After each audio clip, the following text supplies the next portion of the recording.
Hello, it's Sunday. That means it's time for more stories. It's my favorite time right now of the week. Although I have to say, it has been a week, and you guys out there probably all know the same. I don't know what's going on with the world, but it has gone crazy. So, we need a little relaxation time, a little entertainment time, and I hope that story time today provides plenty of that for you. And I want to say thank you to everyone out there who watches and follows along with me. I love you guys. So let's get going. We are on chapter 10 this week. Now, anybody remember where we left off last week? Oh, that's right. We met the mysterious Gray. I do love Gray. All right, so here we go. Chapter 10. Time distorted. Hours passed like minutes, while Sage struggled to find the thread of truth to cling to. She barely registered the heavy sound of her roommate pushing open the front door as he came in from his shift at the bar. "What are you still doing up?" Matt's tone held more caution than surprise. He'd been walking on eggshells given her recent breakdown. Or had he orchestrated that elaborate scene with Gray? She had to know. If for nothing else, for her own sanity. She listened for any hint of humor in his voice, some small clue to give away his ruse. Asking him outright wasn't going to work. Matt tossed his gym bag at the foot of the kitchen table and gave her a quick kiss on the top of her head before turning to the fridge. "Bad day at work?" All she heard in his voice was exhaustion from a long night at work, mixed with a touch of relief to be set free. "Too much on my mind." She traced the branches of the tree-like markings on her wrist. It had grown even more defined. The tree canopy above had widened, with the branches twisting in a beautiful rope-like pattern. Below, the roots shriveled into nothing as they slithered down her wrist. "I called my dermatologist. She can see you next week. Don't stress about it, okay?" Matt gave her shoulder a squeeze as he walked past to the coffee maker. "Planning on an all-nighter, or would you rather have some chamomile for sleep?" Sleep wasn't in the cards. Too much crazy and not enough time to digest it all. It was going to be a red-eye kind of day. "Make me Irish," she mumbled. "Damn, honey, are you still stressing out that bad?" She listened as he filled the coffee pot with water. The clink of ceramic mugs being set on the counter suggested that he was planning on joining her. Good. She needed company. Matt was her rock. He could ground her back in reality. "Just really weird day and night. I should be tired, but I can't shut my brain down. How about you? Not seeing Josh?" "He's away at a conference this week." She didn't see his face, but the pout was clear in his voice. "So what happened to you today?"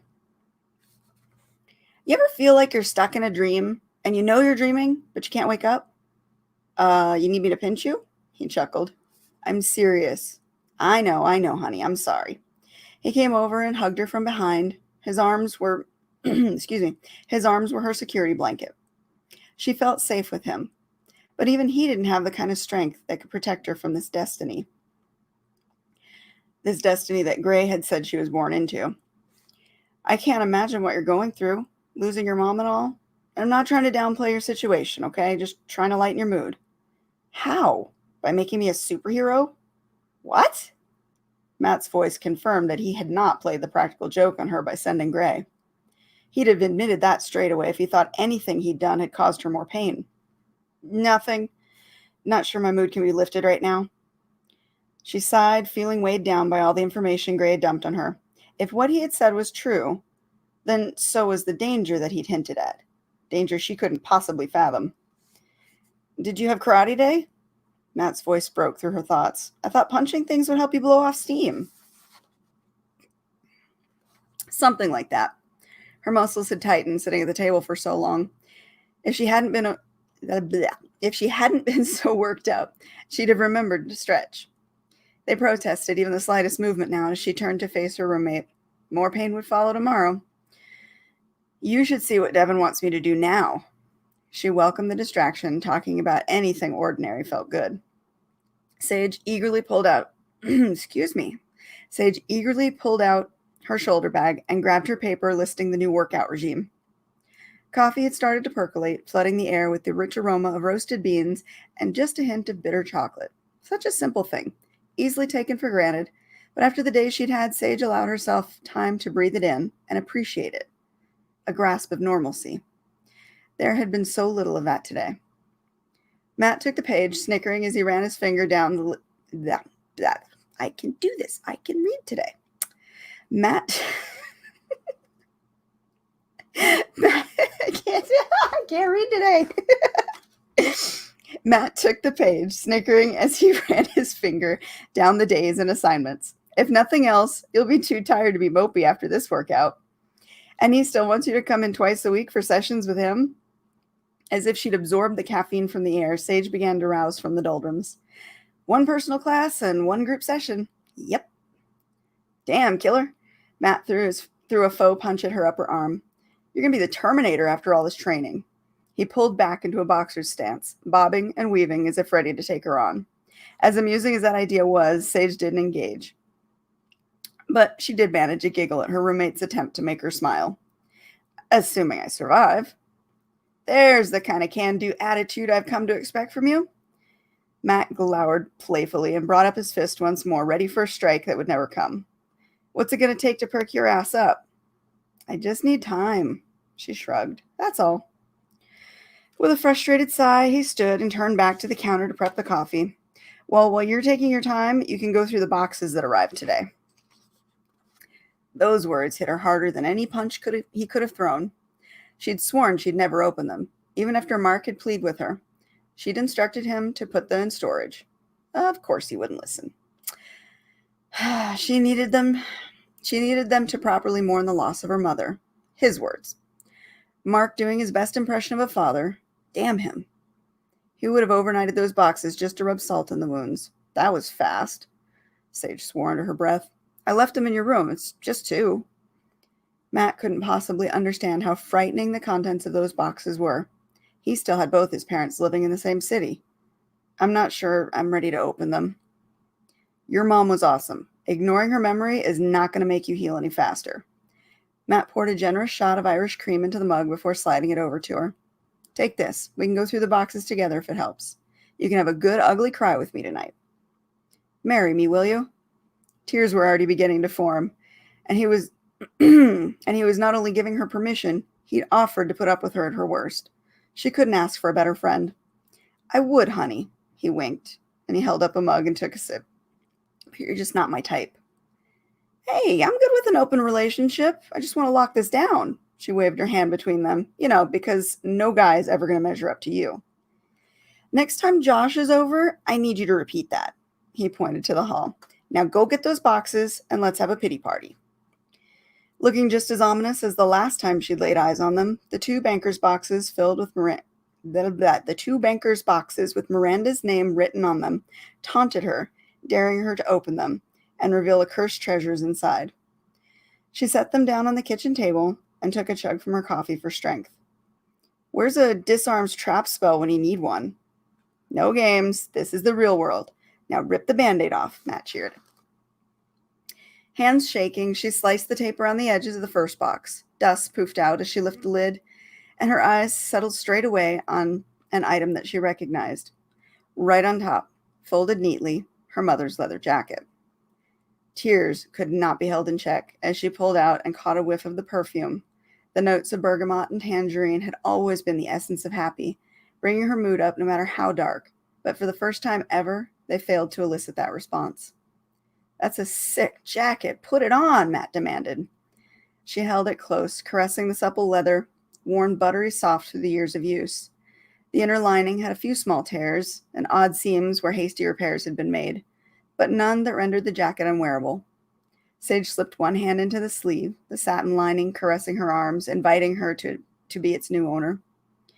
The other arm slipped in just as easily. She shrugged the jacket up over her shoulders, feeling it mold to her body as if it had been meant for her all along. She often had asked to borrow the jacket, but Mother had never let her. Wearing it now almost felt naughty. She told herself if she didn't, the jacket would never see the light of day, and that would be a betrayal of her mother's memory. The approval in Matt's eyes said he agreed. He cleared his throat and twirled his fingers. Happy to play model, she spun slowly for him. More coat than jacket, it draped below her hips, ending just above her knees. A wide-notched collar with buttons that started below her breast, and a slight taper at the waist gave the coat a clearly feminine look. No need for a mirror. She knew how awesome she looked in the jacket. Loops, left wanting for a strap of leather, said that there had once been a belt, but that had been lost years ago. After a round of applause from her roommate, she dug further into the box, hoping to find the missing piece. Envelopes filled with documents, multiple passports from various countries, and a handful of pictures made up the next layer of her mother's things. Each new artifact stung as she pulled them out to examine.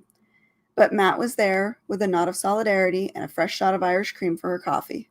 Liquid courage to continue, though she had yet to feel even the slightest bit buzzed.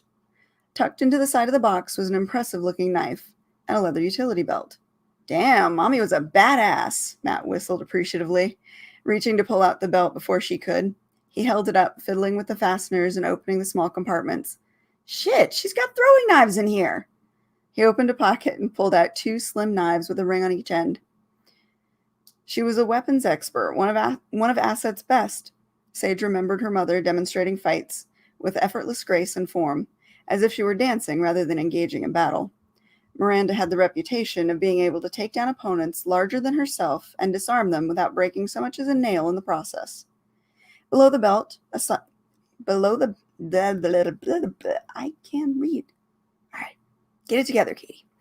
Below the belt lay a soft velvet cloth. Sage unfolded it and revealed more weapons, daggers, most likely meant to fit into the pockets of the weapons belt that Matt had laid claim to, and some very odd-looking needles that were clearly not for knitting. Do you have dark pants? He asked. Maybe leather? Sage narrowed her eyes suspiciously at her roommate. She could see the wheels turning in his devious little brain. Why? Matt waggled an eyebrow at her and held up the weapons belt. You can totally pull off this outfit. No. Come on, give a guy his fantasy. All those years spent together, all the time she had made passes at him when she was too drunk to know better, he'd been her rock, never taking advantage, never judging. Matt was a safe guy. He was gay. How could he now suggest this as a turn-on? Seriously? Eye candy, honey, a badass in a leather is sexy no matter what the gender? Sage let out a very unladylike snort. Well, in that case, she'd deny it if asked, but part of her wanted to play dress up, to become that image of the dangerously hot chick in leather, if only for a minute. Matt squealed like a girl and clapped his hands, offering to refresh their drinks while she changed. Some leather pants, her best push-up bra, too bad she didn't have a corset handy, combined with a tight-fitting shirt under her newly acquired jacket, gave her the look she was hoping for. She stepped into the thigh loops of the utility belt and pulled it up to her waist, clipping it tightly. Something's missing, Matt scrutinized her. Boots. You need kick-ass boots. You have those black ones with the belt buckles on them? Killer heels. Matt treated her like his personal doll, dressing her and pulling her hair into a severe ponytail. Smoky eyes and the reddest of lipstick finished off the ensemble. By the end of it, even Sage had to admit she felt the part. Hours passed as Irish coffee turned into full-blown shots. As much as Sage had drunk, it might as well have been water for all the numbing effect it was having on her. But the simple act of playing the part had been just the therapy she needed. Matt succumbed to the long hours of alcohol and snoozed loudly, draped across the living room couch. Still unable to sleep, Sage continued to look through the box, the photos, the memories that her mother had chosen to save. By the time she broke into the second box, all apprehension had faded, and she dove in with an eagerness to explore.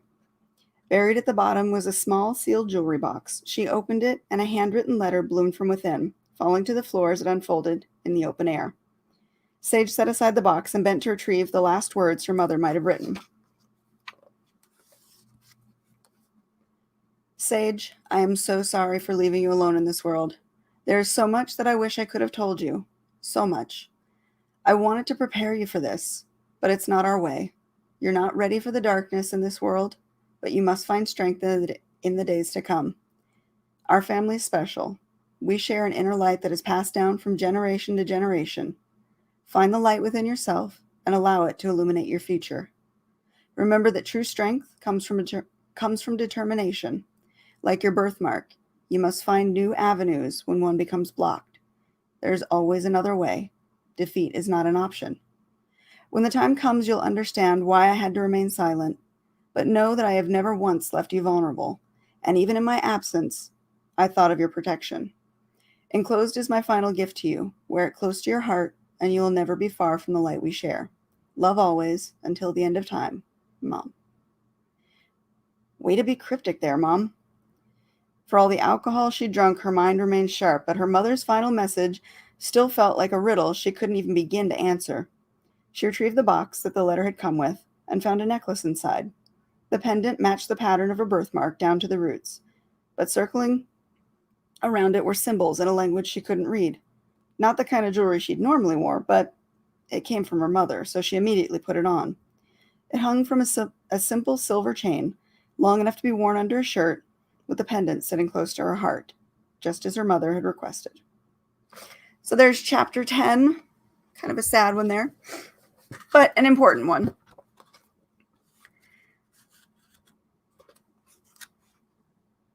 Oh yeah, the next one's going to be good. Sorry, just had to take a second there. So how's everyone doing today? I hope that was fun. I hope it was enjoyable and I didn't flub too many times. I mean, Lord knows I can't read solidly. This is why I don't record my own audiobooks. I think that would take me a million years to do that. Let's see who's in the chat room today. Hi, Belinda. Welcome. Katie live. Barely. Just barely. I have been in editing hell all week, doing client work, not my own book, unfortunately. And the deadline came up a lot faster than I'd expected. I swear I lost a day this week. It just poofed, and I ended up spending almost all night last night until about 5 o'clock in the morning finishing up this edit so that I didn't miss a deadline. And I'm feeling it today. I'm not here. But I am technically alive, so yes. Thank you, Regine.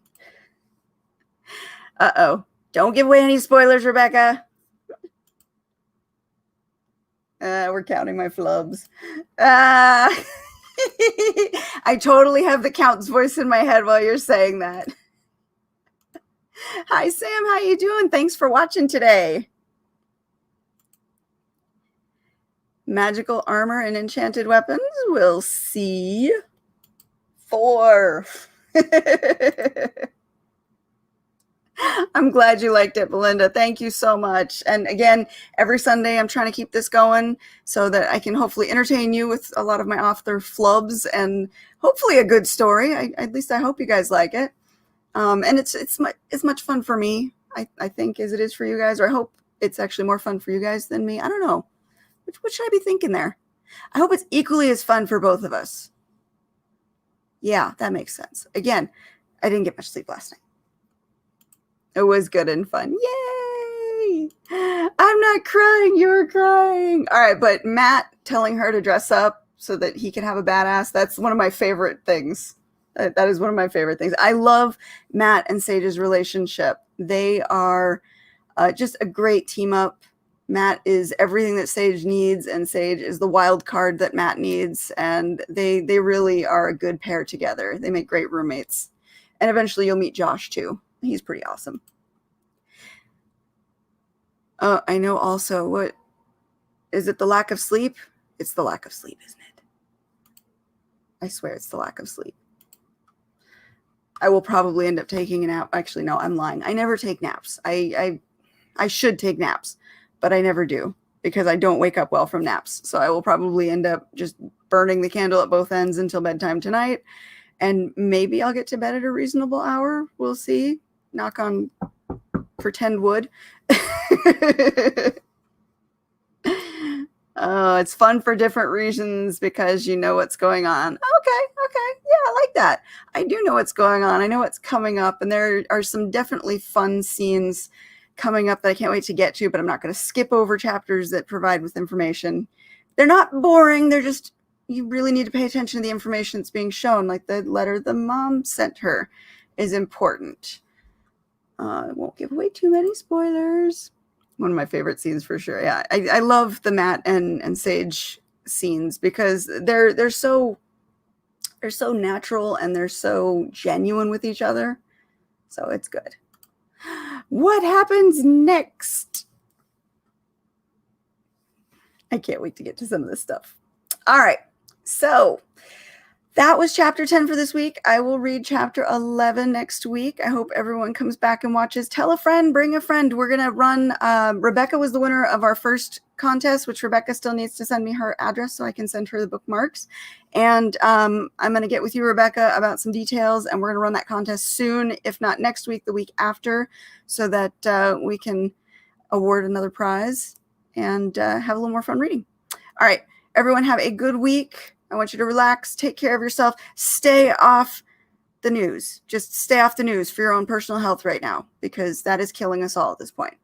So try and take it easy on yourself and make sure you take time for self-care. And I will see you again next week, and we will read some more stories and have a little more fun laughing at me trip over my own tongue. All right? Bye, guys.